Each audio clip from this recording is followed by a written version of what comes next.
una caja de ahorro, un banco, pero también habíamos visto muy rápidamente que hay otras formas, que es otra, que es ir a un fondo de inversión y abrir una cuenta en un fondo de inversión, ¿ya? Que operativamente, como operación, son muy similares porque puedo disponer de mis recursos, sacar, meter, usar una tarjeta, qué sé yo, pero las funciones son diferentes. Una es ahorro, otra es inversión, tiene tasas variables, otros riesgos, etcétera. Por el otro lado, habíamos visto que cuando yo quiero acceder a un crédito, necesito recursos, perdón, no solo puedo ver la forma tradicional que es ir a pedir un crédito a un banco, que es a través del sistema bancario. Puedo ir al mercado de valores y tener otros mecanismos de financiar, ¿ya? En este caso, habíamos visto muy rápidamente, habíamos visto dos, ¿no? Habíamos tocado así de pasadita, que es emitir un bono o emitir pagarés. ¿Okay? Ir a través directamente al mercado de valores o ir a un fondo de inversión que trabaja en el mercado de valores y emitir un pagaré para que ellos me financien. ¿Okay? Lo que me interesaba de esta primera parte es que veamos que existen dos mecanismos, estos dos grandes grupos. O sea, uno que es la banca y otro que es el mercado de valores. ¿Okay? En ambos yo puedo dejar recursos y puedo captar, o sea, perdón, no, y puedo prestarme, puedo generar deuda para financiarme mis operaciones. ¿Ok? Entonces, que quede claro que la banca tradicional no es lo único que se puede hacer. Hay muchas más opciones. Bueno, ya hemos visto que esa intermediación financiera es algo simple, ¿no es cierto? El banco recibe recursos en formas de ahorro de los ahorristas y los transforma en créditos. Hace una intermediación, hay un agente al medio. A eso le llamamos simplemente intermediación financiera. Habíamos visto que hay 6 entidades que conforman el mercado de valores. Las 3 primeras son las que nos interesan.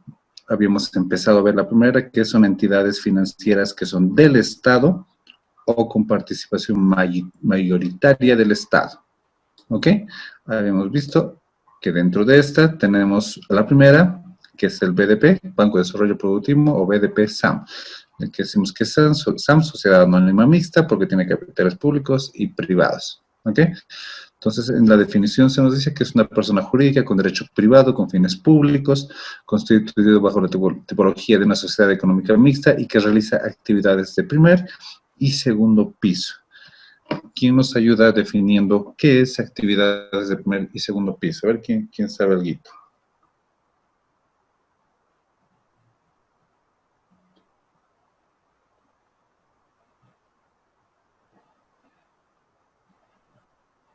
Licenciado, buenas noches. Buenas noches. Bueno, lo que se entiende de un banco de segundo piso es aquel que canaliza recursos financieros al mercado a través de otras entidades de intermediación financiera, ¿no? Incrementando la oferta de recursos a disposición de diversos sectores. Ya. Eso es segundo piso. De segundo piso. Buenas noches, licenciado. Referente a las actividades de primer piso, podrían decirse algunas, bueno, son las instituciones de intermediación financiera, las que conocemos, cuyas actividades pueden ser ahorros, bueno, operaciones de ahorro, financieras, hipotecarias y otras más. De acuerdo, en ambos está bien. ¿Alguien más?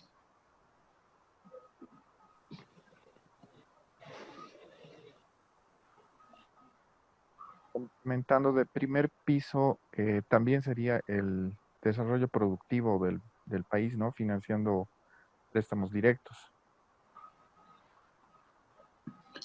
Lo hacemos en ambos, en primer y segundo piso financiamos ese tipo de operaciones.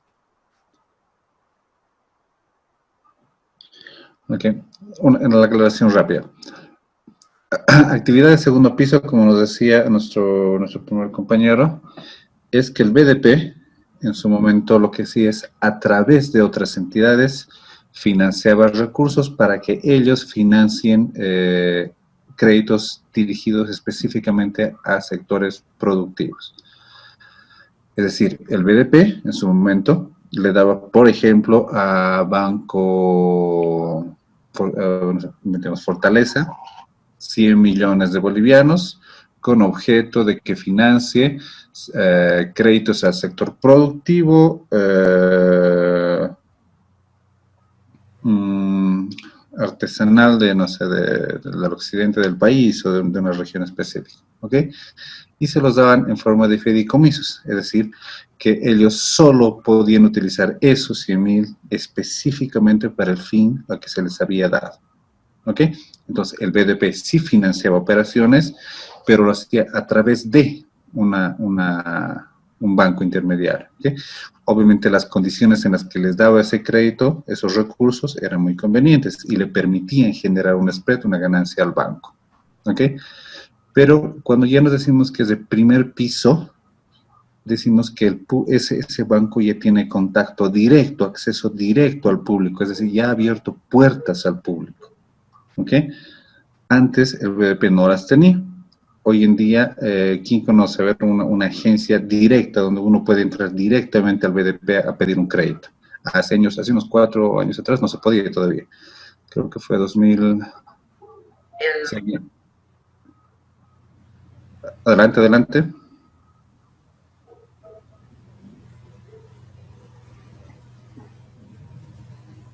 No, pensé que alguien quería participar.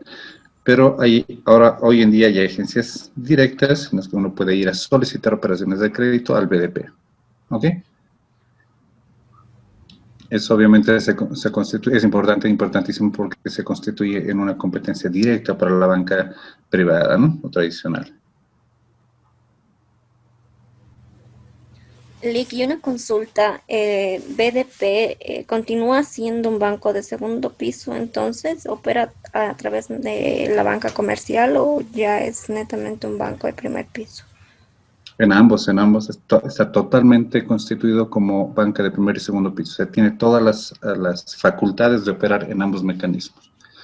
Las políticas internas actuales, la verdad que no las conozco, no sé si alguien está relacionado con el BDP o tiene algún amigo o algo. Antes netamente sí en segundo piso. De a poco fueron abriendo primer piso, pero obviamente siguen teniendo operaciones de crédito que han dado con plazos, ¿no? Con varios años de plazo. Entonces, de hecho, siguen teniendo operaciones que han financiado otras entidades. ¿Cuál será su política? Es decir, ¿cuál será el porcentaje exactamente que están financiando entre directo y segundo piso? No la conozco. No sé si alguien tiene algún comentario interno de alguien o alguien ha trabajado por ahí.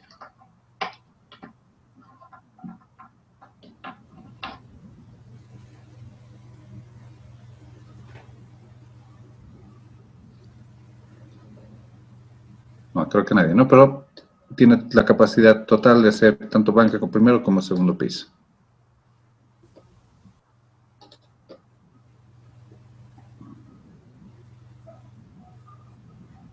Ok. Esa era la primera clasificación que teníamos y el que nos importaba. Ok. En el inciso B que teníamos del cuadro de la anterior presentación, teníamos que son entidades de intermediación financiera privadas, ¿no es cierto? Dentro de esas clasificaciones de entidades de intermediación financiera privadas, identificamos 7 en su clasificación. Uno, que es reglamentado por ASFI, obviamente, es que existe una forma legal de un banco de desarrollo privado. Es decir, así como hay un BDP-SAM, que es Sociedad Anónima Mixta, que tiene capitales públicos y privados, simplemente puede haber un banco de desarrollo privado, una empresa o un privado que quiera constituir un banco de desarrollo con las mismas funciones que tiene el BDP actualmente, pero privado, netamente privado. Entonces, la forma jurídica de que si alguien quiere hacerlo, existe. ¿Okay? Puede existir un banco, un BDP privado.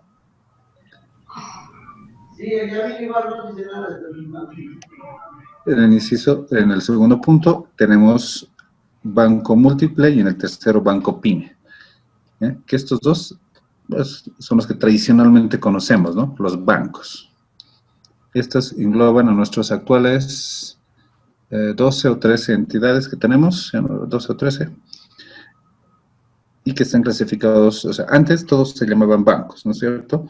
A través de una ley se les dio la facultad, o sea, de reformular el sistema, reformular los nombres en entidades financieras y reclasificarlos, y les dijeron a los bancos, a los que antes eran solamente bancos, les dijeron, ok, ¿tú quieres ser banco múltiple o quieres ser banco PYME? Y les dijeron, ok, yo quiero ser banco múltiple, banco PYME. Dentro de estos también tenemos a las cooperativas, que conocemos varias, entidades financieras de vivienda, que antes eran las que llamábamos mutuales, las IFDs y las entidades financieras comunales. La primera, bueno, no la tenemos, o sea, no es establecida, no hay un ejemplo en Bolivia, no hay un banco de desarrollo privado actualmente.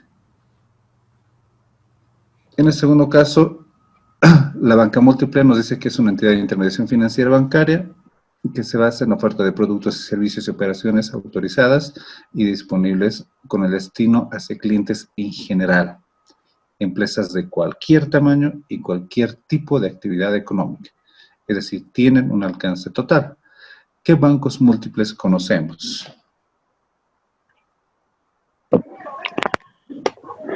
Mercantil, Visa, Nacional. Ya van 3, ¿qué más? ¿Banco Futuro? No, es PYME. Ah, exacto. Banco de Crédito, Banco de Argentina, creo que hay uno. Banco Banco Unión, Ganadero, Banco Unión, Banco Unión, Mercantil, BNB, Banco Sol, BCP. BCP, Visa. Ganadero Económico, Ganadero. Excelente. Pues, la mayor parte son pymes, digo múltiple, ¿no es cierto? Creo que es más fácil identificaremos a los pymes. ¿Quiénes son los pymes? Ecofuturo y Banco de la Comunidad. Sí, Ecofuturo y Comunidad.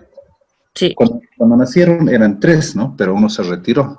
¿Cuál era? Los Andes. Los Andes. Ah, perfecto. Los propietarios, los accionistas dijeron, no, aquí en Bolivia no nos interesa este negocio. Y bueno, fueron absorbidos mediante un mecanismo de fusión, si no me equivoco, por el mercantil, ¿no? Entonces, pero ¿qué diferenciamos? Banco PYME nos dice que es una entidad de intermediación financiera bancaria que se especializa en la oferta de productos y servicios autorizados con especialización en el sector de pequeñas y medianas empresas, sin restricción para la prestación de los mismos también a la microempresa. Es decir, cuando antes solo eran bancos, les dijeron, ok, ¿ustedes qué quieren ser? ¿Múltiples o pymes? Obviamente, por lógica, todos eligieron múltiples, ¿no? La mayor parte. ¿Por qué? Porque la reglamentación les daba capacidad de actuar hacia clientes en general, hacia todos, y hacia cualquier tamaño de actividad o tipo de empresa. Entonces, decidieron no cerrarse las puertas y la mayor parte se enfocó ahí. Pero hubo unas cuantas que decidieron ser PYME, en este caso fueron las 3, los Andes, que en ese caso nació con ese enfoque, Banco de la Comunidad y Ecofuturo, ¿no es cierto? Entonces, ahí está diferenciación actualmente en la normativa. Ahora ya tenemos claro por qué se diferencian, porque unos pueden hacer operaciones en general a todo tipo de tamaño y todo tipo de tamaño de empresas y actividad económica, y los otros se deberían especializar en pequeñas y medianas empresas, pero también tienen acceso a la microempresa. ¿Ok? Esa es simplemente por normativa su diferencia. Cooperativas de ahorro crédito nos dice que se constituyen como entidades especializadas con el objeto único para la prestación de servicios de intermediación financiera dirigidos a sus socios, ¿no es cierto? Cuando quieres ser parte de una cooperativa, tú tienes que volverte un socio, y el público en general, cuando corresponde, es decir, cuando los socios lo autorizan internamente, puede darse operaciones de crédito, por ejemplo, a personas que no son socios, ¿ok? Antes había muchas más, pero hay algunas que han subsistido todavía y están en proceso de regulación. ¿Quién conoce? A ver, bueno, en la ciudad de La Paz tenemos varios conocidos, no sé si alguien nos puede ayudar, a ver. ¿La Sagrada Familia? Sí, Sagrada, conocida, ya tiene varios años de trayectoria. La Merced y Fátima. La Merced, Fátima. San Martín de Porres. En Oruro hay la cooperativa Pablo VI, tiene buena trayectoria, igual. ¿En dónde, perdón? En Oruro. Ah, ya, interesante. Creo que había alguna cooperativa que era CACEF. Casef, sí me suena. ¿Dónde era, perdón?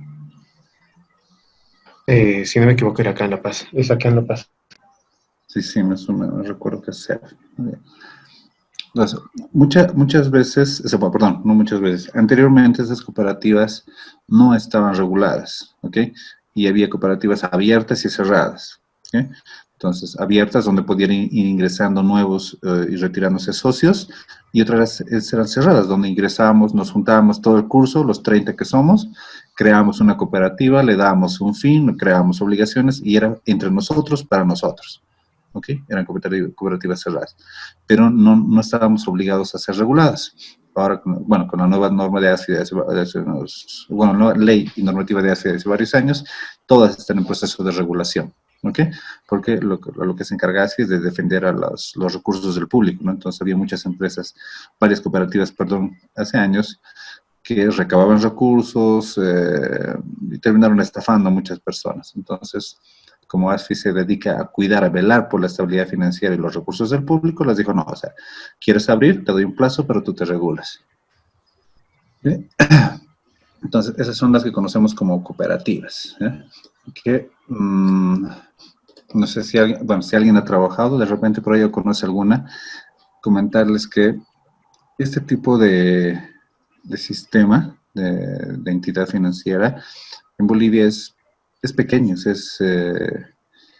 no es el fuerte, no es el tradicional, pero existe, ¿no? Pequeñas. Pero en otros países les cuento que es una forma muy fuerte de acceder a recursos, tanto para el ahorro y para la inversión, para financiarse. La verdad, yo nunca le he entendido por qué tanta diferencia. En la oportunidad que tuve de trabajar en una empresa, una calificadora de riesgo internacional, veía varias operaciones en Ecuador, por ejemplo, y en Perú, donde las cooperativas tienen un efecto muy fuerte en el sistema financiero. Y son, o sea, existen muchas y son muy segmentadas en los sectores productivos, en las zonas. Casi toda comunidad o pueblo o región tiene su cooperativa. Hay mucho acceso a la cooperativa. Y la verdad en Bolivia, yo rara vez, en los pueblitos muy pocos tienen, comunidades, etcétera. La verdad que nunca pude identificar por qué tanta diferencia en países que entre Perú y Ecuador somos relativamente parecidos, ¿no es cierto? Es difícil compararnos con Chile, Argentina, Brasil, ¿no? Pero aquí nuestros vecinos de Perú y Ecuador pues tienen muchísimas de estas cooperativas y nosotros no. La verdad no entiendo por qué no se desarrolla en el mercado boliviano, pero bueno, como comentario. Pero es algo muy interesante, tiene mucha fortaleza esta cooperativa, este mecanismo. No tiene que ver, disculpe, licenciado, con el tema de riesgos, son las entidades más riesgosas del sistema financiero. Porque están en proceso de regulación, uno sí, porque de repente no tienen las capacidades de evaluación de riesgos, son muy artesanales, y no sé si vale la palabra, podría ser, sí, podría ser. Y como te digo, ese problema es que muchas otras han quebrado con el tiempo, y justamente porque han hecho operaciones y no han medido los riesgos que estaban tomando, o sea que... Pero podrían haber evolucionado más, o sea, muchas de las empresas como las que me comentaban, la Mercedes, Arena, o sea, desarrollan con el tiempo y todas van evolucionando en su gestión de riesgos. Entonces, es una evolución natural, ¿no? ¿O tú qué opinas? Bueno, yo al menos pienso que es la entidad más riesgosa del sistema financiero por todo lo que usted ha mencionado y aparte por los intereses que ofrecen, digamos. Son intereses muy poco regulados, como usted menciona, y aparte son elevados. En un tiempo eran más elevados que las tasas bancarias. Entonces, yo no sé, nunca participo en una cooperativa, pero yo creo que eso daba lugar a un spread mucho muy bajo, menor. Y bueno, me imagino que eso las llevaba a la quiebra, porque también hay títulos, si no me equivoco, de cooperativas, que son muy poco demandados. Sí, sí. Sí, la parte en la que, esa parte en la que, por ejemplo, comparas de que hay cooperativas que ofrecían tasas de interés muy altas por ahorros, por ejemplo, era porque no había regulación exactamente y porque hacían lo necesario para captar recursos y después colocarlos a altas tasas sin medir el riesgo crediticio que estaban tomando y terminaban quebrando y estafando a la gente. Pero eso no solo ha pasado con cooperativas, te contaré eso. ¿Cuántos fondos financieros, no sé si alguien recuerda, si tienen ejemplos, les ha pasado exactamente lo mismo? No me acuerdo si se llama Fidesa, Francesa, uno de Oruro, aquí en La Paz, el ex Banco La Paz, que ahora, bueno, los mismos dueños son Fortaleza, pero antes era Banco La Paz, que sí exactamente lo mismo. O sea, daba muy buenas tasas de interés, colocaba hartos créditos a tasas de, yo recuerdo, 29, 30, 32%, era terrible, y terminaron quebrando. Entonces, el mismo mecanismo le hicieron los que antes eran fondos, fondos financieros.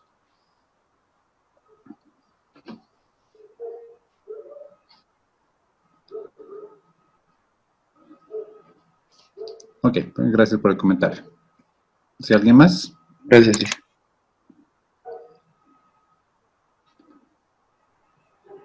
Pero bueno, yo veo, particularmente yo veo que es una forma muy interesante la cooperativa, pero tiene sus bemoles. ¿Okay? Entonces, y la otra forma de constitución, las entidades financieras de vivienda, que antes les tenían otro nombrecito, le llamamos mutuales, ¿no? Entonces, denme un minuto, por favor. Eso de que ahora trabajemos 24 horas al día es grave.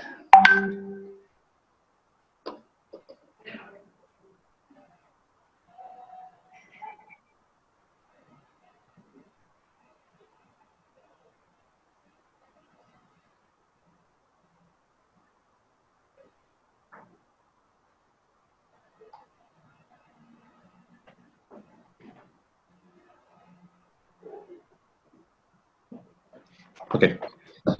Entonces, la otra división, la otra clasificación, perdón, son entidades financieras de vivienda que antes le llamábamos mutuales. Nos dice que es una sociedad que tiene por objeto prestar servicios de intermediación financiera con especialización en préstamos para la vivienda. ¿Ok? En la ciudad de La Paz, creo que la mayoría estamos por aquí, tenemos dos o tres muy tradicionales, ¿no? ¿Cuáles eran? Mutual la primera. La primera. En Cochabamba creo que hay la promotora. La promotora, sí. De Cochabamba, ¿no? Sí, es conocida. Sí. Tiene. Sí, la promotora. La Paz. La que antes era La Paz. Creo que había uno en Oruro que era el Progreso. Progreso, pero creo que sigue vigente, no sé si alguien lo puede ver. Creo que sigue el Progreso. Sí, sigue vigente. Sí, sigue vigente. Mutual Guapay en Santa Cruz, Mutual La Plata en Sucre. Esa Guapay la teníamos acá y desapareció una agencia. ¿Sigue vigente por eso Santa Cruz? No, creo que no. Estaba en La Paz, pero era de recaudación de impuestos nada más. Porque el de la Guapay sí la recuerdo, que su agencia, pero cerró y ya no volví a ver.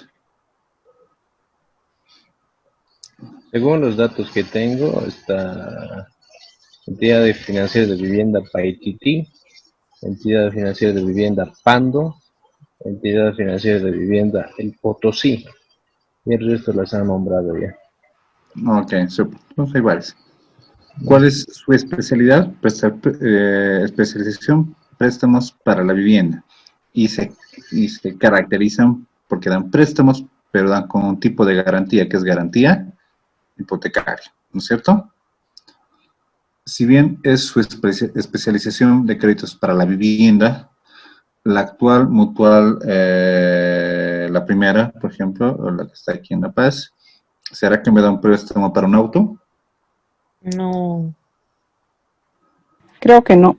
No, Sí,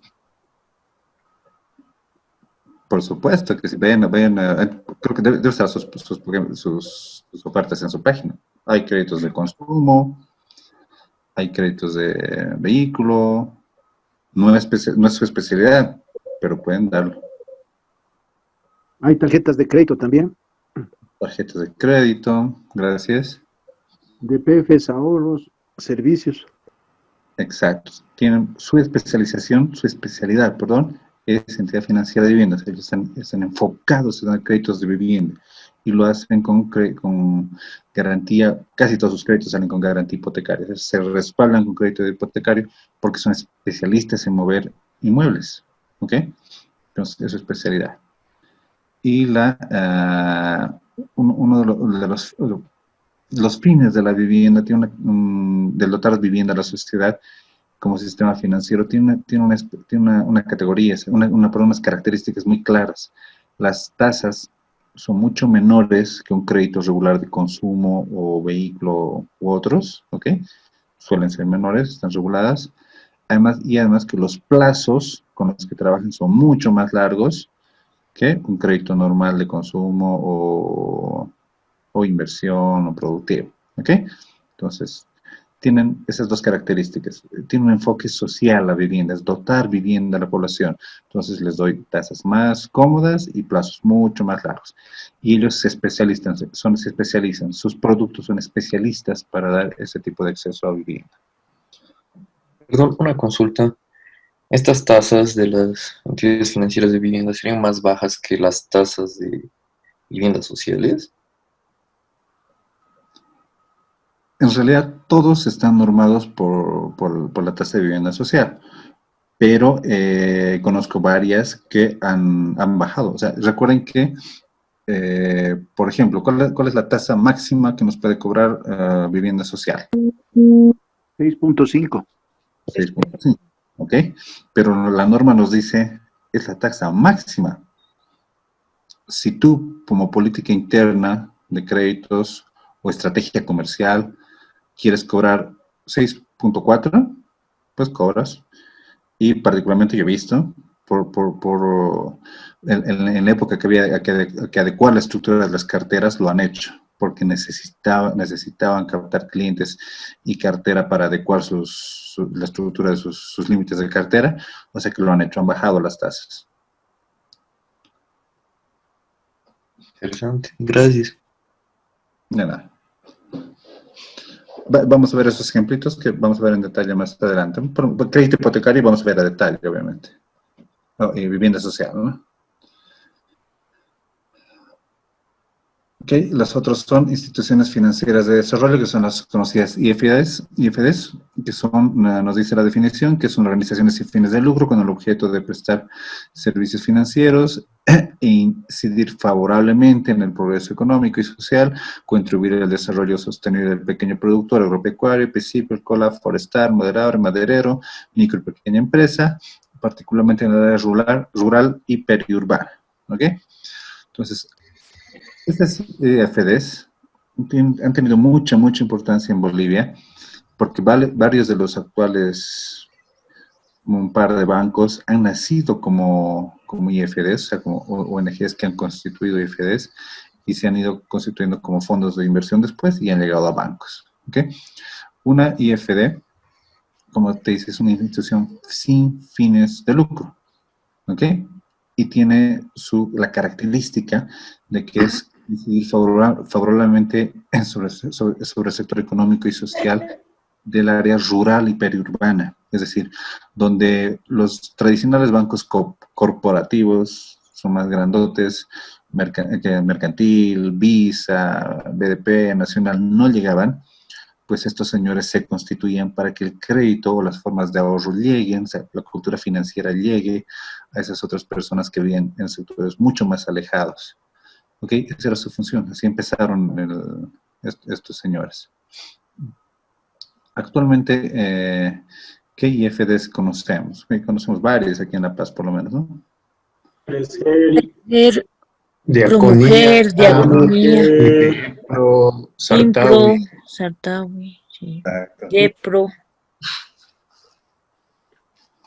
Fondeco. Crecer. Una de las más importantes que más ha evolucionado es Crecer, ¿no? Sí. Entonces, ellos se caracterizaron por trabajar en el área rural, muchos como Promujer, en actividades y sectores específicos y personas específicas, o géneros específicos, que es apoyo a la mujer. Entonces, ellos se iban especializando. ¿Ok? Les digo que es y muchos otros nacieron así. ¿Ok? Ellos tienen una característica muy importante actualmente. Son instituciones en las que yo puedo, o una persona del campo, o una mujer que busca emprendimientos, puede ir a financiarse, sí. Pero yo actualmente podré ir a abrir una caja de ahorro a Sartawi, No, no, a Crecer. no. Actualmente, o sea, las entidades bueno, las IFRs no reciben, ¿no?, el tema de captaciones. Sin embargo, el septiembre de 2016, cuando ya recibieron varias de ellas la licencia de funcionamiento, ellos por normativa deberían adecuar, ¿no?, si es que quieren empezar a captar. Ahorita el proceso de adecuación de Crecer, en fin, está ya para captar ahorros a partir del año. Ya va a tener cajas de ahorro. Es una meta más. Entonces ya creo que ahí cada entidad ya va, cada IFD va a ver, ¿no?, el tema de normativas y los requerimientos que pide la ASFI para justamente captar ahorro del público, porque ya estaríamos hablando de también tener una obligación, ¿no?, con los ahorristas. Y bueno, también algo más que las IFDs hacen, que también trabajan con servicios de desarrollo. Eso también es un plus, ¿no?, que a diferencia de un banco normal, un banco múltiple, se caracteriza por el tema de también brindar educación y salud, que es un plus en todas las operaciones que se realizan, en los productos crediticios que ofrecen. Muchísimas gracias por tu comentario. Nos has empleado mucho. Como dices, voy a retomar, la característica que ellos tienen actualmente es que impulsan mucho la capacitación de sus clientes. Porque si bien hay gente emprendedora que quiere, que va a financiarse, no los dejan solos. Los educan, los capacitan, los apoyan, etcétera. Entonces, tienen una función social mucho más fuerte que si tú vas por un crédito y solicitas. Deme un minuto, por favor.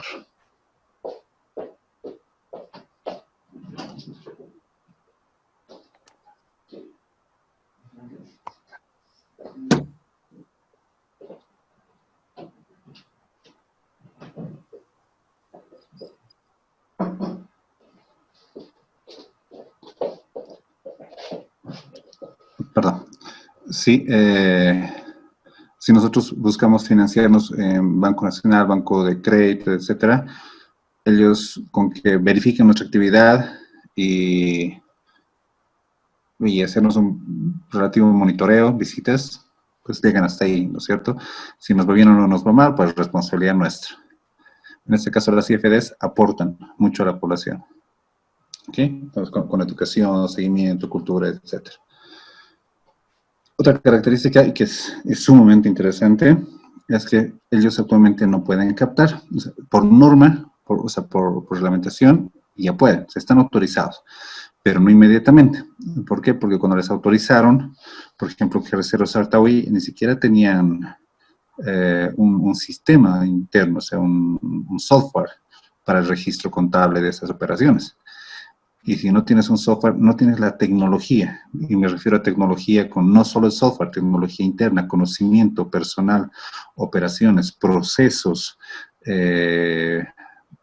regulación interna de riesgos, etcétera.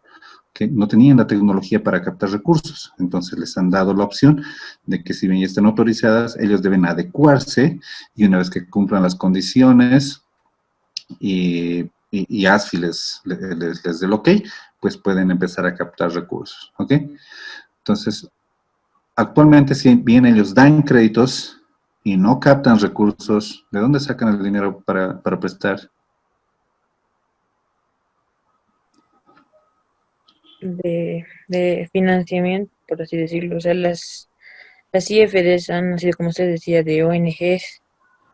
Ha habido corporaciones extranjeras que han donado, ¿no?, un capital inicial y a través de ello, con el tema de tasa de interés, y ya han logrado, ¿no?, surgir y actualmente pueden ser autosuficientes. Sin embargo, también hay ahorro en el tema del capital fundacional. Hay uno que pueden dar los socios, ¿no?, los accionistas, un capital ordinario que se le llama, y el fundacional es el que ha dado la ONG.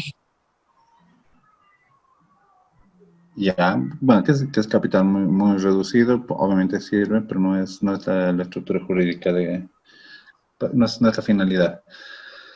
Tiene mucha razón en la práctica que ellos nacieron como ONGs, como organizaciones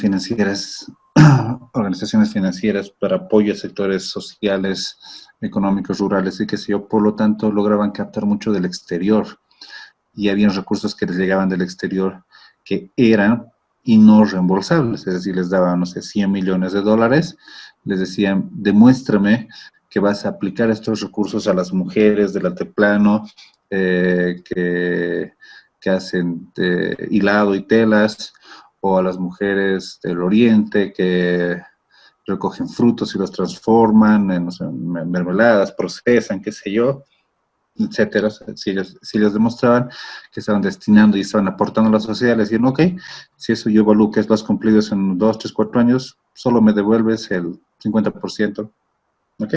Entonces, y podían seguir trabajando, recuperar los otros 50 y volverlos a dar como créditos. Pero eso era hace muchos años atrás, ¿ok? Cuando realmente éramos vistos en el mundo como un país mucho más pobre, ¿ok? Entonces, cuando tuvimos la época del boom de los precios del petróleo y el país, pues, empezó a tener interesantes ingresos y niveles de PIB, ¿ok? Pues ya no éramos tan país pobre, ¿ok? Porque teníamos recursos. Entonces, ya no éramos los preferidos por las ONGs internacionales para prestarnos. Además, que ellos nos prestaban dólares, no nos prestaban bolivianos.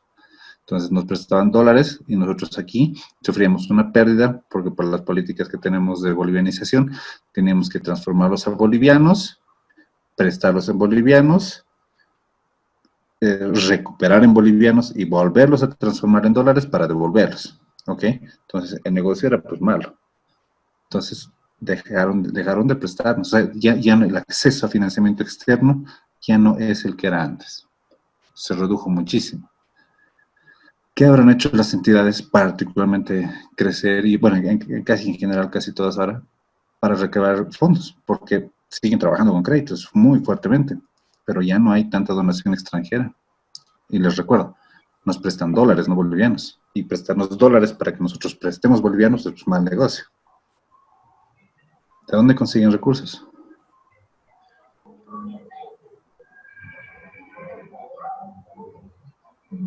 Buenas noches, licenciado. En el caso de Diaconía, según sé, se tienen fondeadores.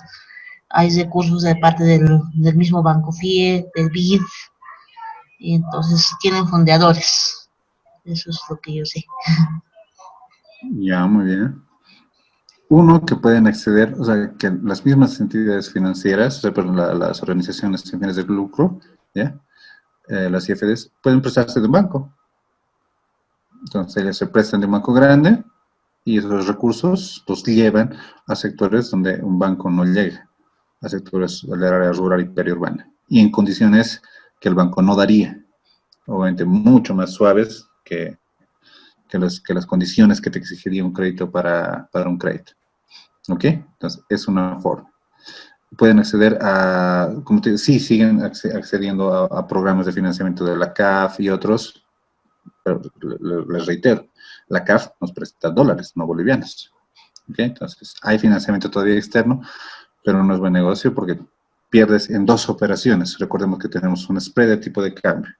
Para los dólares, para pasarlos a bolivianos, tenemos que venderlos a 6.86, 85, bueno, 86 negociando bien.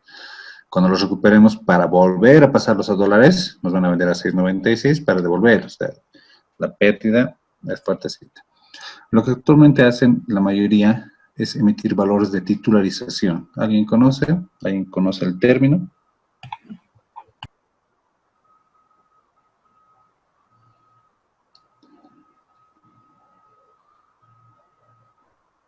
¿Qué es una titularización? ¿Alguien ha escuchado alguna vez?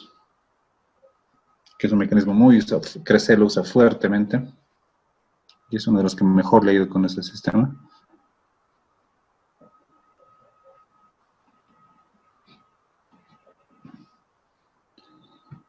Entonces les dejo de tarea para la siguiente, aleatoriamente voy a preguntar para participación, buscaremos un poquito qué es titularización en Bolivia.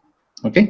Anótense porque esos son, aleatoriamente vamos a tomar un examen sorpresa, así de, cuéntame qué es la titularización. ¿Okay?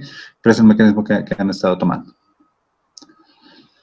Continuando, las otras son entidades financieras de comunales, que es una organización creada por una o más organizaciones de productores o sectores con la finalidad de financiar la actividad de sus miembros. ¿Okay? Son agrupaciones de personas, o sea, sectores económicos, o productores o sectores con la finalidad de acceder a servicios financieros. Antes era muy tradicional, muy común, cuando iniciaron con Banco Los Andes, cuando era Caja Los Andes, Banco Sol y demás. Ya no es un mecanismo muy tradicional, sigue existiendo, pero las entidades financieras comunales han perdido su importancia y lo vamos a comentar un poquito más adelante. ¿Por qué? Porque antes necesitamos organizarnos para acceder a un crédito entre varios, a tener una garantía mancomunada. ¿Okay? Ahora cada persona tiene casi la capacidad de ir solo a un banco y financiarse solo y respaldarse solo. Entonces es un mecanismo que sí continúa reconocido en la normativa. ¿Ok? La tercera, y esta la vamos a averiguar rapidito, son las empresas de servicios financieros. ¿Por qué nos interesa? Otra vez, ¿qué es? Dentro de esa tenemos 9 clasificaciones. Las empresas de arrendamiento financiero. ¿Qué les llamamos estas? Las empresas, por su término tradicional en inglés. Leasing. Leasing. Exacto. ¿Qué será una empresa de leasing?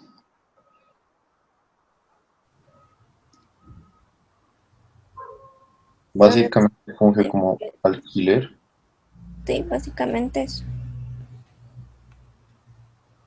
Alquiler de maquinarias. Y obviamente cuando se termina de pagar este alquiler, cuando ya se ha cubierto el alquiler, tienes la posibilidad de adquirir en sí o no adquirir, ¿no? La maquinaria. Hay leasing, leaseback, y el leasing se define en financiero y operativo, y el financiero es con la opción a compra y el operativo no. Exacto. El leasing back es algo interesante que es nombrado. Bueno, prácticamente, o sea, el leasing lo podemos ver como operativo financiero y hay una modalidad que es leasing back que ha sacado Banco Nacional, si no me equivoco, tenía un producto que debe seguir teniendo, que es un empresa de leasing. Operativo, cuando, o sea, yo tengo una empresa constructora, ¿ok? Y necesito maquinaria, ¿no? Una pala, un remolque, algo así, ¿ok? Pero no tengo el capital, ¿ok? Actualmente puede ser que no tenga el capital, de repente tengo para trabajar, para operar, pero para ampliar mi capacidad de maquinaria no tengo. Entonces voy a una empresa de leasing y le digo, ¿sabes qué? Necesito una pala mecánica, ¿ya? Pero quiero adquirirla bajo la modalidad de leasing. Entonces, ¿qué hace la empresa? Dice, ok, yo la voy a comprar. O sea, vamos a hablar con BNB Leasing, ¿ok? Yo la voy a comprar, BNB Leasing. Va a estar a mi nombre y yo te la voy a alquilar. Entonces hacemos un convenio. ¿Por cuánto tiempo? Por 5 años. Ok, entonces terminamos las cuotas del alquiler de esa maquinaria por los 5 años. ¿Okay? Es operativo donde solo te lo voy a alquilar. ¿Ok? O puede ser financiero cuando después de los 5 años dejamos abierta la opción de que por el saldo del capital tú te la puedas comprar. Es decir, si esa pala costaba $50,000, ¿ok? Y al final de los 5 años que tú me la has alquilado a la empresa de leasing, porque sigue a mi nombre como BNB Leasing, me has pagado, digamos, $20,000, hay un saldo de $30,000. Después de esos 5 años, si tú quieres quedártela, pues me pagas el saldo y te la quedas. ¿Ok? Las condiciones de ese financiamiento las pactamos hoy. No es que cuando pasen los 5 años, vemos el estado de la maquinaria, si hay otras más modernas, se ha deteriorado, qué sé yo, no. Hoy pactamos las condiciones. ¿Okay? Es favorable, ¿por qué? Porque yo tengo el acceso a la maquinaria que yo quiera, que yo busque, ¿ya? Y solo pago alquiler. O sea, no es lo mismo tener que desembolsar $50,000 para poder trabajar con esa maquinaria que necesito, que alguien compre la maquinaria que yo necesito y me la alquile. ¿Ok? Entonces, es una forma muy interesante de financiarse. Pero es otra de las formas de financiarse, ¿no? Que no es un banco. Recordemos, esto es una empresa de leasing, es parte de un grupo financiero. Por ejemplo, el grupo BNB, ¿ya? Dentro de su grupo financiero, una de las empresas es el banco, la más grande. Otra de las empresas es BNB SAFI, donde están los fondos de inversión, que es otra. Está dentro del grupo, pero no es la misma empresa. BNB Valores, que es la que trabaja emitiendo valores para el mercado de valores. Está en el grupo, pero no es banco, no es SAFI, es BNB Valores, es otra. Y tiene BNB Leasing, que es otra empresa, ¿no? Que tiene otra actividad, que está en el grupo, pero que no es ni banco, ni SAFI, ni agencia de bolsa. ¿Ok? Es otra empresa. Otra forma en la que puedo financiarlo. Obviamente la característica es pues, que el dueño tiene acciones en todas, ¿no? Los señores de Bedoya. Entonces, como les decía, interesante la forma de financiamiento de las empresas de arrendamiento financiero, porque me lo compran. Pero BNB además, corrígeme alguien si estoy mal, pero sacó un mecanismo que no había antes en Bolivia, ya que la verdad no sé si lo tiene Vista, por ejemplo, que es el leasing inmobiliario. Es decir, yo le decía, yo estoy buscando comprarme un departamento, ¿ya? O una casita. Entonces, tú cómprala, empresa de leasing, y me la alquiles. ¿Ok? Y pactamos, no sé, 10, 15 años, ¿ya? Y si después de esos 10, 15 años yo tengo el dinero que sale, pues termino comprándotela. ¿Ok? Pero si no, lo que te he pagado, pues se queda ahí nomás. Que es muy similar a un alquiler tradicional, ¿no es cierto? O sea, cuando yo tengo un alquiler tradicional, voy desembolsando recursos, no sé, 3,000 bolivianos mensual, pero el dueño del departamento nunca me va a devolver. O sea, eso se lo ha gastado él. ¿Okay? En el caso del empresa de arrendamiento financiero, él me reconoce, me dice, después de estos 10 años, tú me has pagado 3,000 mensuales, ok, súmalo todito, veremos cuánto salda. ¿Quieres quedarte con la casa o el apartamento? Págame el saldo y es tuyo. ¿Ok? Entonces, es una forma que actualmente hay. Pero además hay otra, que es el leasing back, en el que si yo tengo mi casa o mi departamento a mi nombre y necesito recursos, ¿ya? Yo le digo a BNB Leasing, cómprame la casa y me alquilas mi casa. ¿Ok? Entonces, yo le paso, o sea, hay una transferencia de nombre mi casa al banco, pero el banco me la alquila a mí, solo a mí y por los años que vayamos a pactar. Y cuando yo le pague, lo mismo, yo le pago mis cuotas, lleguemos a un monto acumulado de aquí a 10, 15 años, yo tengo la capacidad de devolverle el saldo, pues el banco está obligado a devolverme mi casa.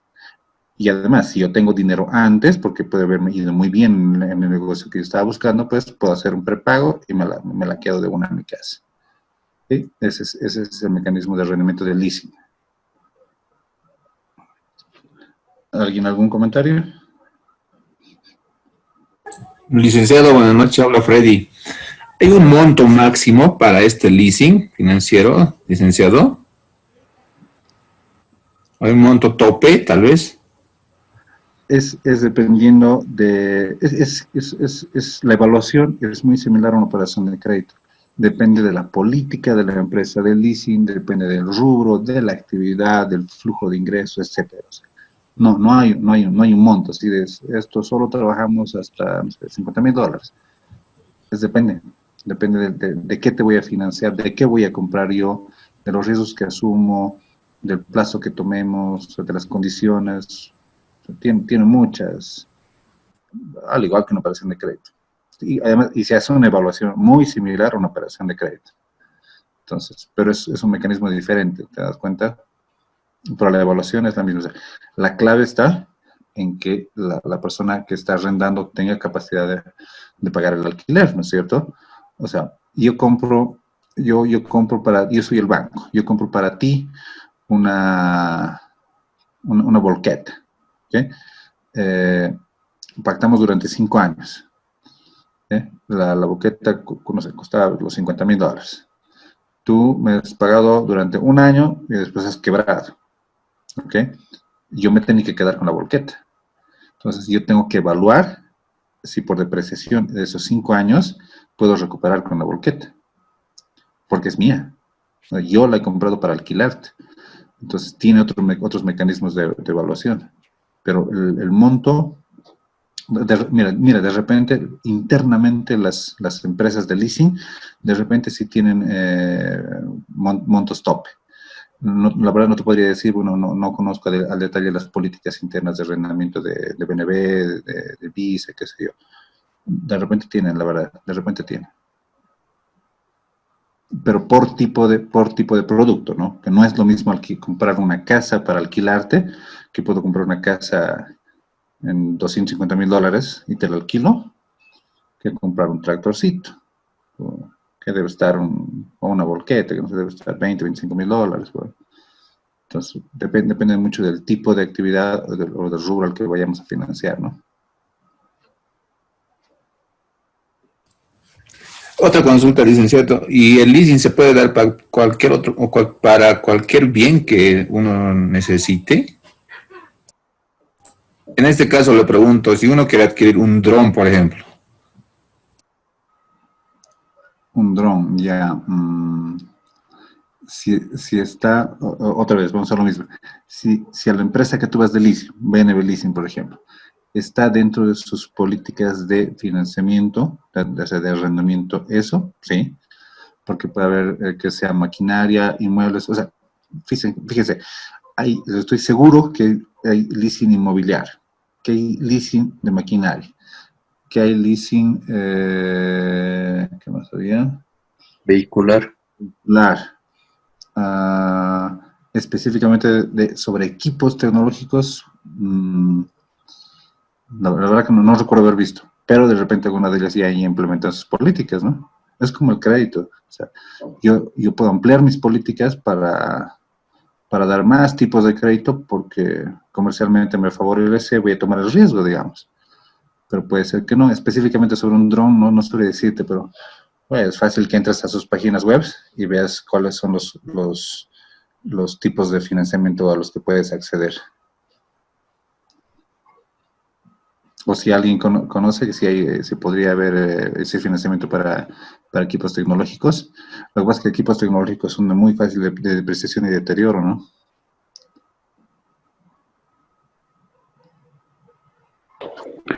Tal vez podría depender del destino del leasing, si un dron, por ejemplo, puede ser para uso familiar, como puede ser como capital de inversión para una actividad que pueda llevar el colega, ¿no? Pues tal vez podría variar de acuerdo a ese destino también. Claro, obvio, eso está dentro de las condiciones de evaluación. Recuerden que el dron, no lo voy a comprar para mí, o sea, está comprando él, la empresa. Y si yo le digo que le voy a llevar el dron a que va a ser en la ciudad de La Paz porque tengo una empresa de turismo y me sirve para mi publicidad, para mostrar, qué sé yo.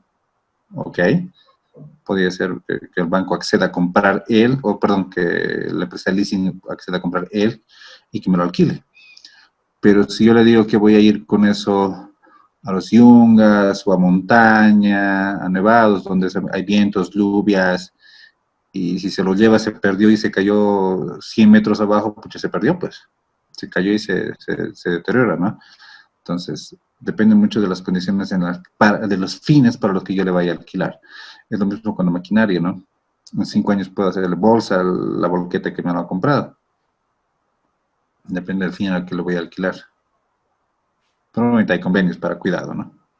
Y resguardo. Recuerden que no es nuestro, nos estamos alquilando.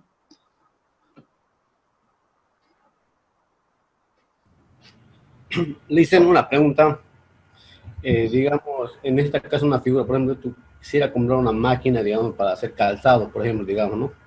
Y yo lo pago 50% y yo quiero que el otro 50% me lo financie como arrendamiento del banco. ¿Se podría dar ese caso de esa figura? ¿Se podría dar o no se da o es directamente compra directa o como alquiler directo, como se diría? No, recordemos el concepto. Él compra, el banco, perdón, la empresa de leasing compra la maquinaria y está a su nombre, en su propiedad. ¿Ok? No es que pasa mitad 50-50, o que es tuya y él te está prestando. No, es maquinaria del banco, de la empresa de leasing. ¿Ok? De BNB Leasing. No está a tu nombre. Él te va a arrendar. Pero sí puede ser, ¿ya? Que tú le digas, o sea, que tú tengas el capital, es decir, tú tengas, digamos que esa, la máquina que querías costaba, no sé, 20.000 bolivianos. Tú le digas, alquílame, ¿ya? Yo te voy a pagar el primer año alquiler, ¿ya? Pero yo ya tengo los 10.000 para pagarte el saldo, ¿ok? Yo no voy a, o sea, hacemos un contrato de 3 años, ¿ya? De alquileres en 3 años. Durante el primer año, 12 meses, yo te voy a pagar mis cuotitas, ¿ok? Pero como yo ya tengo guardado, al final del primer año yo lo voy a liquidar. Se llama prepagar, ¿ok? Yo no voy a esperar a los 3 años a que se cierre nuestro contrato. ¿Por qué? Porque yo ya tengo el capital y me lo voy a apropiar, ¿ok? Inmediatamente no puedes pagarle, porque recordemos, o sea, nos están arrendando, nos están alquilando algo que pasa a nombre de ellos, de la empresa de leasing. No es que es mitad o es tuya, es otro sistema. Por eso quiero que se capte bien. Es arrendamiento. Nos están arrendando, nos están alquilando. Pero podemos, con nuestros alquileres, se reconoce lo que estamos pagando de alquileres y al final podemos quedárnoslos. Licenciado, una aclaración para el compañero incluso, ¿no? Esto del leasing, más que todo, es para personas que no tienen tal vez un aporte propio. En el caso de que estabas indicando que tiene el 50% y el 50% tendría que financiarse como leasing, la verdad es más que todo cuando no tienes aporte propio, pero necesitas esa máquina. Correcto, porque si tuvieras el aporte y solo necesitaras la mitad, pues tu acceso fácil sería un banco, ¿no? Crédito, correcto. Pues justamente aquí ¿por qué tienes, cuál es la ventaja del leasing? Porque no es tuyo, o sea, tú no estás hipotecando nada. O sea, tienes la máquina, estás trabajando con ella, la tienes comprometida 3 años, pero tú no has puesto garantía, no estás obligado, nada. Te la han alquilado nada más. Pero tú has seleccionado el bien que querías. Esa es la diferencia. ¿Ok? Entonces, es un mecanismo muy interesante para el que quiera. Y el leasing inmobiliario, que la verdad no he visto números de BNB cómo lo está yendo, pero igual el leasing back es interesantísimo. No sé, si tú tienes una casa, digamos que tienes una casa, un departamento, qué sé yo, y no tienes un peso más porque no tienes capital para nada, pues sacas dinero de tu misma casa.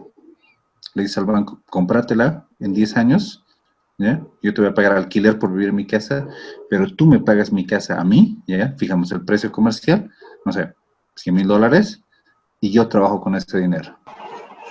Obviamente corro el riesgo de que si me va mal y no le pago, pues pierdo la casa, ¿no? Porque está a nombre de él. Pero el banco, o sea, perdón, la empresa leasing no puede venderle a cualquiera. O sea, no es que en 5 años me va a decir, ¿sabes qué? Aquí nomás lo dejaremos, otro me ofreció buen precio, no.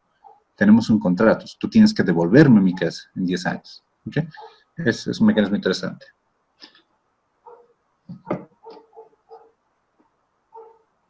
En el segundo caso, las empresas de factoraje, que,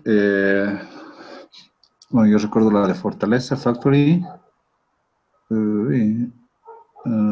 Vice creo que también tiene. ¿Alguien que pueda comentarnos qué es el factoraje o factory? Empresas que compran las cuentas por cobrar de otras empresas para generar un crédito. Las facturas creo que tienen que ser transferibles, ¿verdad? Exacto. ¿Qué más?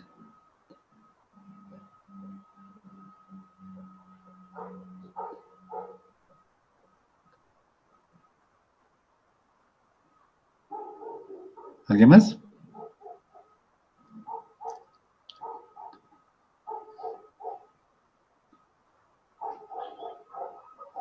Bueno, como nos decían, lo que hacemos, yo soy una empresa, ¿eh? Soy una empresa particularmente pyme, más enfocado a esto a empresas pyme. Y yo soy una empresa pyme que me he adjudicado ser el proveedor de telas, no sé, de una empresa que hace costura, no es una grande, a ver, alguien se me dio con el nombre, creo que es el equipo de Centro Manhattan, que es nacional. Dynatex. ¿De Enatex? De Manhattan es Dynatex. ¿Su proveedor? Sí, su planta de producción se llama Dynatex. Ah, ya. Ok, entonces yo me adjudico, o sea, yo soy una empresa pyme y me he adjudicado a ser el proveedor de telas para esa empresa que hace costuras, que hace vestimenta, ¿ok? Entonces, tenemos un contrato y yo me he adjudicado esa posibilidad, pero yo ahorita no tengo capital para proveerle, ¿ok? Entonces, ¿qué es lo que puedo hacer? Ustedes saben que cuando yo tengo un convenio con una empresa, yo voy a darle las telas a esa empresa me va a pagar, ¿ya?, por lo que le he vendido, y yo tengo que emitirle una factura, ¿ok? Entonces, pero hasta que yo le entregue, yo tengo que invertir capital operativo. Tiene que haber, yo tengo que poner platita para traer esas telas, de repente, no sé, teñirlas, cortarlas, hacerles el tratado que yo tengo que hacer para entregarla a la empresa, porque esa empresa lo que hace es costurar, ¿no es cierto? Cortar, costurar, diseñar, qué sé yo. ¿Okay? Entonces, y resulta que yo he ganado esa adjudicación, pero yo no tengo la plata ahorita para ir y traer, importar, procesarla, qué sé yo, teñirla, no sé, tratarla la tela, qué sé yo, ¿ok? No tengo el dinero. Entonces, lo que puedo hacer es ir a una empresa de facturaje y decirle, mira, yo ya tengo este convenio, cuando yo le entregue mi producto a esta empresa, esa empresa me va a pagar y yo le voy a emitir una factura. Entonces, lo que yo tengo es una factura. ¿Qué tal si yo te vendo mi factura? Esa factura es una cuenta por cobrar que voy a tener, ¿ok? Yo le transfiero a esa empresa de facturaje mi por cobrar. Vamos a suponer que es un monto, digamos 10,000 bolivianos. ¿Okay? La empresa de facturaje me va a decir, ok, va a hacer el estudio, ok, la empresa que te tiene que pagar, sí, es una empresa estable, reconocida en el mercado, cuando tú la entregues, te va a cumplir, ¿sí? El negocio es seguro, o sea, hay un buen nivel de certeza, además que tú tienes un convenio por lo que has firmado, ¿ok? Pásame la factura, pero de esos 10.000 bolivianos yo no te voy a dar 10.000, yo te voy a descontar, ¿ok? Hacemos una operación de descuento y yo te doy, no sé, 9.000.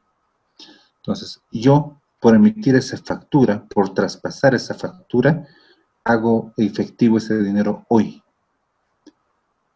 ¿Ok? Entonces, la empresa me devuelve a mí los 9.000 y yo opero. Cuando yo entregue el producto, el dinero ya no viene hacia mí, sino va a esa empresa la que me ha financiado.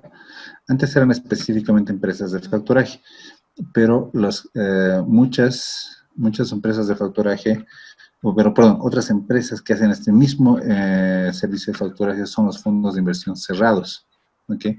Que destinaban recursos de inversión a comprar facturas. Es decir, recuerden que era un fondo de inversión. Era una bolsita en la que todos poníamos platita y había un inversor, un especialista, que veía qué va a hacer con esos recursos, en qué los puede invertir. Había fondos, y hay fondos, que específicamente se dedicaban a comprar facturas. Entonces decían, ok, tú eres la empresa Pinmetal, tienes un convenio con Sobose, tienes con Francesa, tienes con Fino, con una empresa establecida, grande, sabemos que te va a responder, tú vas a entregar el producto, ok, yo te compro la factura, yo te doy capital operativo, pero yo me cobro la factura de esa empresa, ok. Otra forma de financiarse. Estas las vamos antes de que alguien tenga un comentario sobre el factoraje.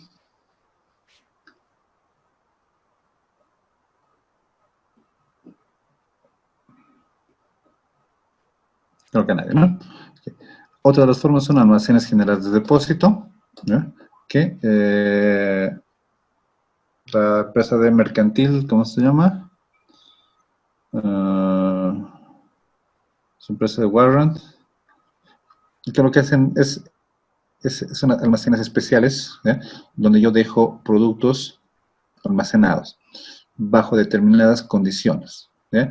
Es decir, esta es una empresa, por ejemplo, de banco mercantil, que me recibe, que tiene sus almacenes de depósito, me recibe, me da condiciones específicas de garantía, qué sé yo, de que está cuidado, resguardado, clima, temperatura, bla, bla, bla, por un periodo determinado, y por esa garantía que está en mi producto, me da un certificado, ¿sí? Como un título, y ese título, ese certificado que mi producto está ahí, me sirve como garantía para acceder a operaciones de crédito, ¿ok? Este tipo de almacenes, no sé si alguien ha tenido la experiencia, hay toda una reglamentación de crédito agropecuario y garantías no tradicionales. Estas son, por ejemplo, las que deberían existir con almacenes de depósito. Es decir, que mi producto, yo pueda utilizarlo como garantía para acceder a créditos, ¿ok?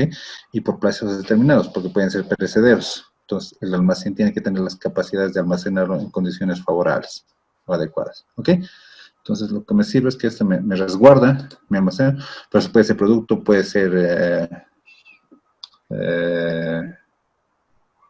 equipos, ¿ok? Que yo, no sé, yo he importado, tengo, no sé, muchas computadoras, televisores, qué sé yo, y tengo muchas. Yo sé que esto, por la rotación de mi inventario, no, fácil, voy a tener almacenadas 1.000 computadoras o 1.000 lavadoras todavía un año. Entonces, esas 1.000 lavadoras, yo las dejo en el depósito me da ese certificado y ese certificado me sirve como garantía para ir a ver una operación de crédito. ¿Ok? Entonces, es otra funcionalidad. Las cámaras de compensación y liquidación, que nos sirven para liquidar operaciones entre bancos, que no lo vamos a ver en este caso. Algo sí importante, los buros de información. ¿Quién nos puede comentar?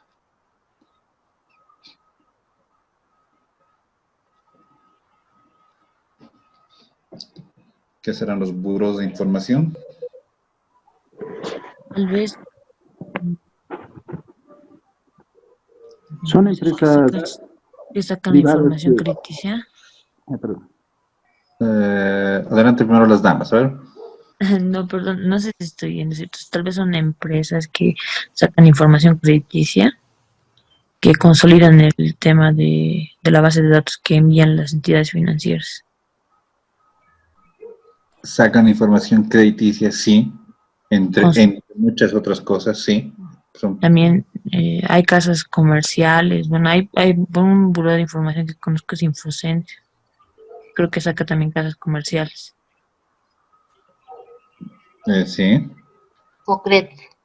Infocret, exacto. Ya. ¿Alguien más quería comentarnos? No vi quién era. Sí. ¿Grover? Sí, buenas noches. Son instituciones privadas que brindan información crediticia, también como decía la colega, casas comerciales, empresas también de telecomunicaciones, Entel, Viva, Tigo, Yamba, Level y otros más que he logrado en algún momento ver. Asimismo, brinda información que refleja la ASFI y complementariamente brinda información que no refleja la ASFI, como son deudas con IFDs, créditos con garantías, con créditos en grupo también, y brinda un histórico, ¿no?, de 5 años por lo menos en lo que refiere a Infocred, para brindar un histórico de pagos del cliente donde tiene una calificación de 1 a 5, ¿no?, donde 5 es normal y 1 es lo más bajo, ¿no? Excelente. Entonces, O al revés, ¿perdón? No recuerdo del 5 del 1, pero es así, ¿no? Una de ellas brinda la normalidad cuando el cliente va pagando puntual, y la otra es cuando el cliente ha estado pagando de no tan puntual, digamos, ¿no? Entonces tiene como un aplazo, por decir, registro. Exacto, tiene su ponderación para clasificación, para que el que está analizando pueda verla, identificar rápidamente. Mira, aquí tiene 2, 3, 4, entonces sabemos que ha habido un retraso o un incumplimiento. Para complementar, perdón, también refleja información de estado civil, dirección, algunos datos para ir cruzando información con el posible prestatario, ¿no? Sí, también reporta antecedentes judiciales y te da un término de, bueno, lo malo del Infocenter, bueno, es que no está tan actualizado, ¿no? No te reportan los días de atraso que comúnmente te dan en el banco, solamente mes vencido. La calificación creo que es de la A a la C, ¿no? Bueno, yo he visto eso. Excelente, gracias. Gracias por los aportes. Entonces, para los que no están muy familiarizados con eso, un buró de información es una empresa privada que lo que hace es comprar, primero, inicialmente comprar o adquirir o almacenar información de todo tipo de las personas, ¿ok? Y entidades financieras. Perdón, y personas naturales o jurídicas, perdón. ¿Cuál es la idea? ¿Ya? De que esa información que ellas almacenan, después la venden, ¿ok? Entonces, almacenan la información de Yesid, de mí, de dónde trabajo, soy soltero, mi edad, cuántas operaciones de crédito he tenido, si tengo estoy pagando mi plan postpago en Viva, creo que incluso con las deudas con Yambal y demás, ¿no es cierto?, con ese tipo de productos. Es decir, lo que hacen estas empresas es juntar toda la información posible, toda la información que pueda. Si he tenido juicio, si he sido denunciado, cuántas de mis inmuebles. Hace 3 años yo vivía en San Pedro, ahora vivo en Sopocachi, etcétera. Tengo 3 hijos, etcétera. Toda la información posible. Y porque particularmente después esa información se la venden al banco. ¿Ok? Y esa información, o sea, cuando yo voy a buscar una operación de crédito, yo autorizo que el banco pueda ver esa información. ¿Ok? No es que el banco puede ir así nomás alegremente y dame la información de Jesse. No, o sea, yo tengo que autorizar que el banco pueda ver mi información. Pero este buró de información es importantísimo porque nos da información de todo tipo, o sea, más allá de la financiera. O sea, la financiera desde ya nos la da la ASFI, ¿no es cierto? O sea, si yo he incumplido mis operaciones de crédito con algún banco, estoy reportado en la central de riesgos de ASFI y ASFI me va a dar mi estado de calificación. ¿Okay? Pero estos buros de información me dan información mucho más amplia. Les repito, o sea, desde cuántos hijos tengo, qué edad, si soltero, divorciado, viviendas, deudas telefónicas, todo lo que nos comentaban nuestros compañeros, ¿ok? ¿Por qué? Porque esto nos sirve para que cuando nosotros evaluamos una operación de crédito, no solo vemos que el cliente, vemos básicamente dos cosas, nos adelantaremos un poquito. Uno, que ese cliente tenga la capacidad de pagar, ¿okay? El flujo, que tenga efectivo, que tenga flujo de caja, pero que también que tenga el carácter o la voluntad de pagar, ¿ok? Porque puede ser una persona que cuando yo le hago el análisis financiero para darle una operación de crédito, me demuestre que tiene flujo, ¿okay? Que hay un flujo positivo, tiene la capacidad de pagar, su cuota es 1.000 bolivianos y él puede generar 5.000 líquidos para pagar, ¿ok? Pero puede ser que esa persona no tenga el carácter o la voluntad de pago, porque yo reviso su reporte de Buró de Información, InfoCert, Infocred, mira, había cambiado 3 teléfonos, no había pagado, dice que tiene deuda vencida en Viva, que le han bloqueado, cambia permanentemente de domicilio, mira, tiene tanta plata, ¿por qué no tiene domicilio estable, en alquileres, qué sé yo? Se dan cuenta, no sirve para evaluar más el carácter del cliente, más allá de que genere flujo. Entonces, es muy importante. Lice, perdón, eso es para reducir el riesgo, ¿verdad? Para la otorgación de créditos. Por supuesto. Entonces, sí, ¿verdad? Es para reducir el riesgo, para la otorgación de créditos, ¿no? Exactamente. El rato que yo estoy evaluando a mi cliente, evalúo, les repito, dos cosas. La capacidad de pago, es decir, que numéricamente, financieramente me genere, que tenga plata, que tenga flujo de efectivo. Y segundo, que tenga el carácter, la voluntad, los subjetivos, si quiere. Realmente, claro. Yo quiero evaluarlo, que también había tenido 3 veces divorciado, y ahí sabemos que tiene problemas, ¿no? Claro, no va a poder cubrir ninguna cuota. Nada. Por eso, no sirve de mucho el buró para cruzar información. Ah, bueno, está bien eso. Ok, entonces, esos son los buros, las empresas transportadoras de material, las empresas de valores que tenemos, que son los carros blindados que conocemos muchos, las empresas administradoras de tarjetas electrónicas, casas de cambio y empresas de servicio de pago móvil, ¿ok? Esta es una pasadita, no nos va.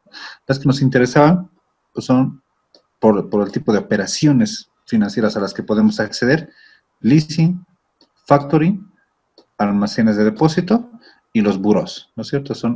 Estas son clasificaciones de empresas de servicios. Son servicios financieros complementarios. No son banco. ¿Ok? Entonces, recapitularemos rapidito. Habíamos iniciado de estas 6 clasificaciones. Por ASFI, clasifica el sistema financiero por la composición de estas 6 empresas, tipos de empresas. ¿Se dan cuenta? Y hemos revisado qué son las del Estado, quiénes son las privadas, los bancos, cooperativas, IFDs, bla, bla. Ya también sabemos que son las empresas de servicios financieros. ¿Por qué nos interesa? Porque en ellos podemos o dejar recursos o inversiones o podemos captar recursos para financiarlos. ¿Ok? Entonces, esas otras 3 no las vamos a tocar porque no es el objetivo del módulo ahora.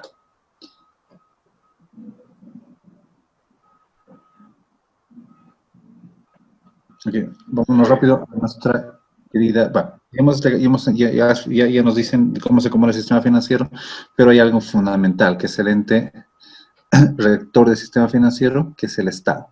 Y el Estado a través del Ministerio de Economía y Finanzas Públicas. Todas las actividades y las capacidades de acción que tienen los bancos y entidades financieras están normadas, hay un ente rector. Y ese es el Estado, a través del Ministerio de Economía y Finanzas Públicas. Él es quien les dice cómo, cuándo hacer las cosas, qué capacidades tienen para operar, ¿sí? Y de acuerdo a qué las hacen, de acuerdo a las políticas económicas que tienen como Estado. Un ejemplo muy claro, el gobierno de en su momento, Evo Morales, determinó, por ejemplo, que por política de Estado era dar acceso a vivienda. Entonces dijo, ok, vamos a crear el crédito de vivienda de interés social, vamos a darles estas condiciones, estas tasas, etc. ¿Quién regula eso? No es ASFI, es el ministerio, es como política de Estado. Hay que apoyar al sector productivo, política de Estado es apoyar al sector productivo, ¿ok? Demos estas condiciones para el crédito productivo con estas tasas, estas condiciones, etc. ¿Ok? Entonces, el ente rector del sistema financiero es el Estado. Pero una vez que saca esas políticas, le dice al ente regulador, tú me las vas a reglamentar. ¿Cómo van a operar esas políticas en el sistema financiero? Entonces, el Estado dice qué qué se puede hacer, y ASFI nos dice cómo lo vamos a hacer. Entonces, lo que hace ASFI es una entidad que vela por el sano funcionamiento del sistema, por el desarrollo de las entidades, por estabilidad del sistema financiero, basándose en regular y supervisar el funcionamiento. ¿Ok? Entonces, las entidades de intermediación financiera, prestación de servicios financieros y también el sector de valores, todas son entidades reguladas. Antes había, si alguien recuerda o conocía, superintendencia de bancos y superintendencia de valores. Es decir, antes había una que solo regulaba los bancos, y a las entidades financieras, y otra que regulaba el mercado de valores. Actualmente ASFI es una sola y regula a todos. ¿Okay? Todas las que están dentro de esto las llamamos entidades supervisadas. Otra vez, la política nace del Estado, pero ASFI es quien regula, supervisa el cumplimiento. No es quien establece las políticas. ¿Okay? Mucha gente piensa que ASFI, no es que ASFI dice que hay que operar así, es que ASFI ha sacado una tasa del 6.5% para el crédito de vivienda. No. Eso ha sacado el Estado. ASFI te ha dicho cómo vas a operar, cuánto tiempo vas a tener para transformar tu cartera, etc. Regula y supervisa. Bueno, los objetivos de ASFI son proteger a los ahorros del público, velar por la estabilidad, buscar mejores condiciones y emite normas y supervisión. Esas son claves, porque los bancos particularmente, bueno, todas las entidades reguladas, vivimos leyendo las normas de ASFI. Todas nuestras operaciones, todos los productos que sacamos en operaciones financieras tienen un sustento en la norma de ASFI. Todo tiene un techo que es ASFI, una norma de ASFI. Un banco, una empresa de leasing, si quieren, o una empresa de mercado de valores, no puede sacar alegremente productos o servicios. Todo tiene que tener un respaldo, un nivel de autorización por ASFI.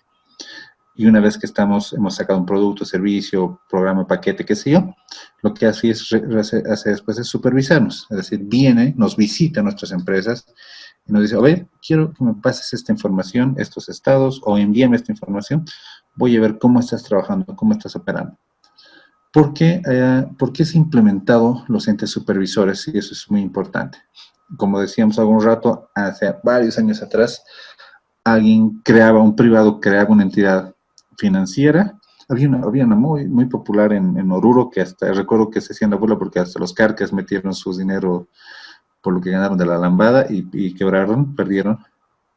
Fidesa, Francesa, Fidecin, algo así era, no recuerdo. Era un Pinza. fondo. Pinza creo que era, ¿no? Sí.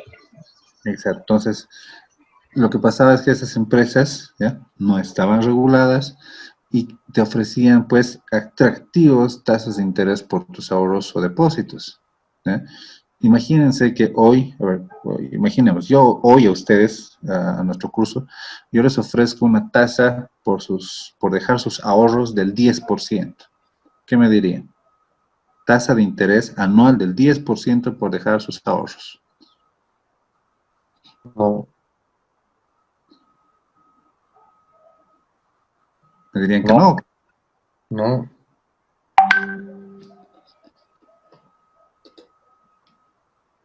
Muy sospechoso, ¿no? O sea, ¿por qué este señor nos quiere pagar 10% cuando hay bancos que con suerte, 2 y algo, o sea, ya con condiciones de no retiro me pagan ya 3,5, 4, pero 10. ¿Cómo me va a pagar 10? ¿Ok? Pero en ese entonces había, y si yo pongo una tasa de 10 y el público viene y me deposita, pues algo raro. Y ese algo raro hoy lo mira ASFI, porque las tasas de interés se reportan diariamente. ¿Ok?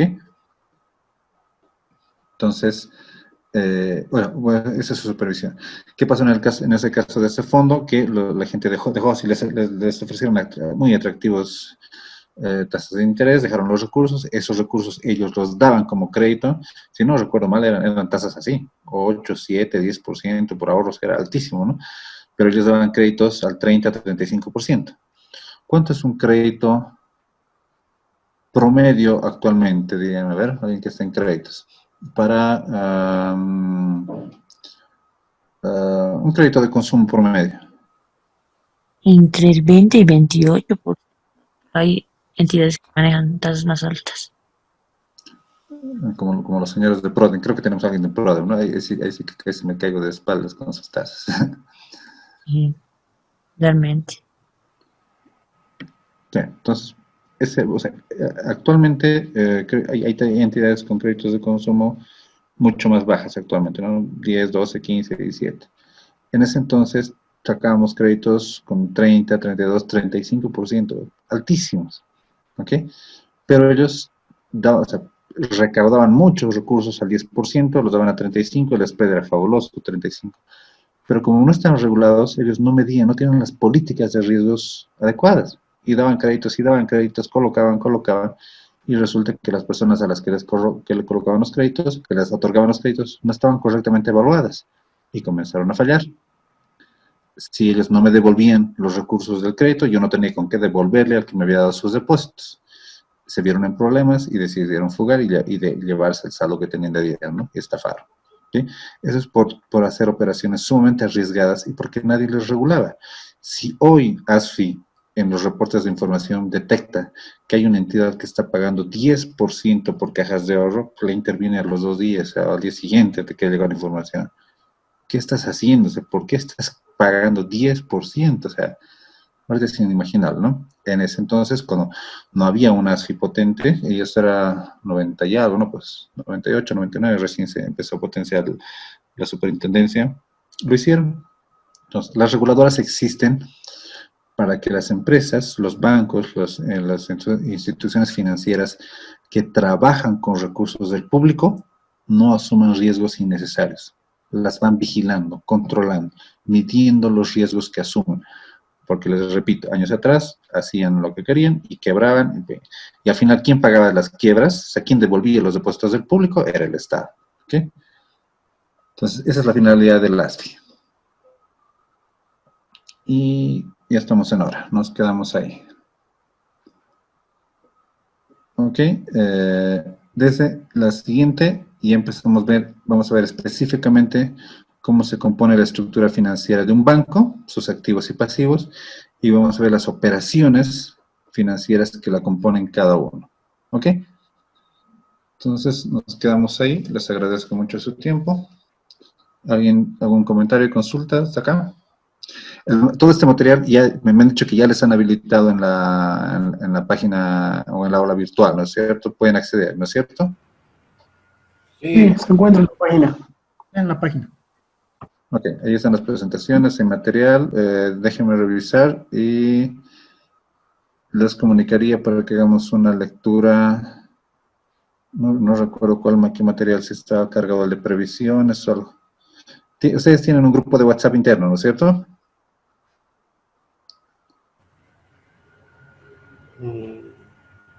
No. Como curso, ¿tienen grupo de WhatsApp? ¿Cómo se comunica con ustedes, Karen? Sí, tenemos un grupo de curso. Licenciado, buenas noches a todos. Justo está Karen por ahí. Sí, tenemos un grupo de WhatsApp. Buenas noches. Ok, entonces yo voy a revisar y les daría la lectura que está cargada ahí para que la lean, porque es parte de nuestros mecanismos de lectura. Ok. Y por favor vayan llenando los foros que tenemos también, que están cargados ahí. Cualquier duda igual pueden escribirme para consultar. Y, Licenciado, perdón que no lo he escuchado bien. ¿Me va a enviar material adicional?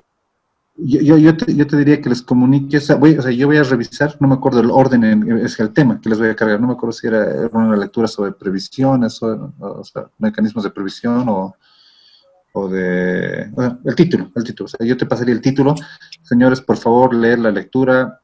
Ya, muy bien. No me acuerdo el título ahorita nada más, entonces para que tú les comuniques. Y muy bien. Sobre eso, ya haríamos un pequeño control de lectura aleatorio. Además, el tema que les había pedido, por favor, es muy cortito. Revisen qué es la titularización en Bolivia, porque como les repito, es un mecanismo actualmente muy importante para las CFDs para fondearse de recursos, ¿ok? Y es muy interesante. Entonces, les va a ayudar mucho en aprender. Entonces, la lectura y buscar qué son las titularizaciones. Y hay un montón de material sobre la titularización. Solo quiero que lean el concepto, de qué se trata. ¿Okay? Si pueden revisar algo entran a la página de Crecer, tienen hasta su historia, cómo han empezado, con sus primeras titularizaciones, que son los líderes en este tema, que tienen bastante trayectoria y demás. ¿Ok? Entonces en eso quedaríamos. Yo les comunico mediante Karen.